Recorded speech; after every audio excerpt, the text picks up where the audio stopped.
people like the grifter-in-chief Trump and President Musk are openly using their public offices to enrich themselves to the tune of billions of dollars.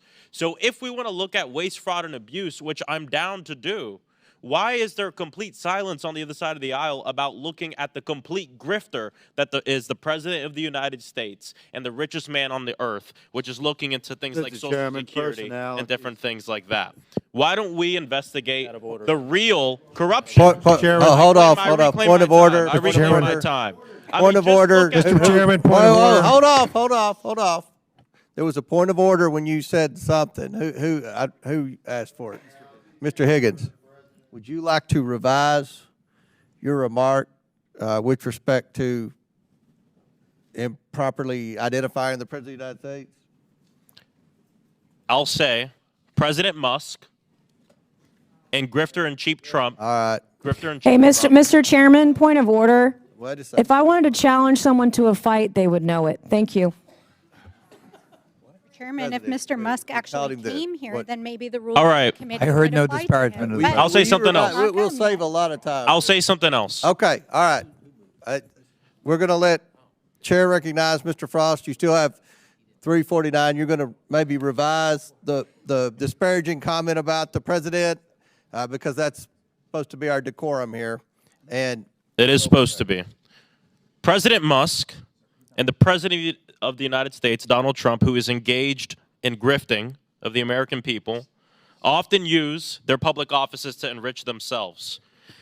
Someone on the other side was just asking, how would you feel if you called someone else from the other side? Hold off, Mr. Frost. Hold off.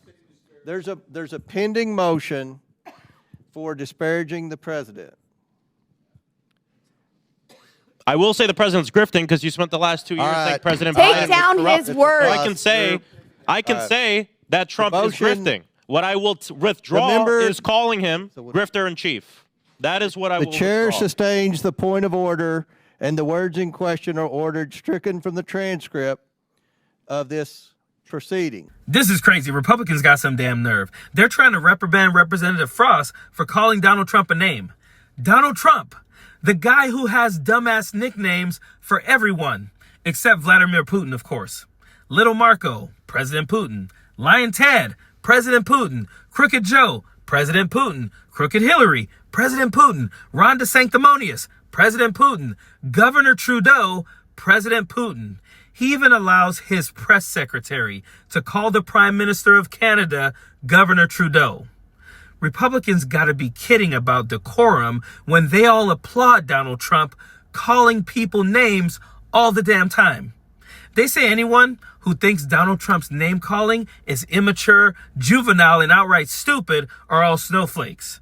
But President Putin, he can interfere with our elections, spy on us, and invade sovereign nations, and Donald Trump will always call him president. It's because he loves him, wants to be him, and fears him. He takes his marching orders from Putin. And now he's voted with Putin against blaming him for invading Ukraine.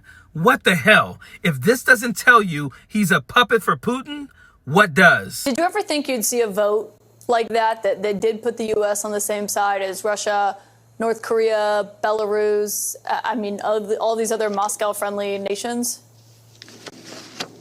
Well, there are a lot of strange votes at the United Nations that I've participated in. It wasn't so much the vote itself as the fact we are aligned with what has always been NATO's principal threat. There have been other threats. We benefited from the alliance when al-Qaeda attacked us on September the 11th. But I would say 95% plus of NATO's planning during the Cold War and since then has been concerned about a Russian attack. That is the fundamental motivating factor why the alliance was created and why it still exists today. And we have sided now in this vote with NATO's principal adversary. It's just unthinkable that a president could do that. Do you believe when Trump would not call Putin a dictator earlier, is that a negotiating strategy, or do you think he just doesn't think he is one? Look, Trump's defenders say everything he says is a negotiating strategy, including when he says A and the next day says not A. It's all just a negotiating strategy. I think it's an indication his mind is full of mush, and he says whatever comes into it. He believes Vladimir Putin is his friend.